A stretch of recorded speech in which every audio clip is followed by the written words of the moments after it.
linya o sa pinagtatrabahuan mo ng mga ganitong linya? Pamilya tayo dito. Huwag kang papauto. Hindi yan totoo.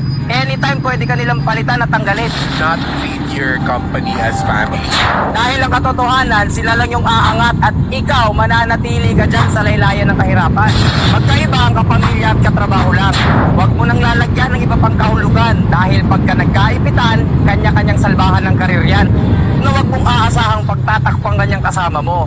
Dahil at the end of the day, kanya-kanya kayo ng pamilyang pinapakain. Dahil ang pagtatrabaho ay paghahanap buhay lang at pagkita ng pera.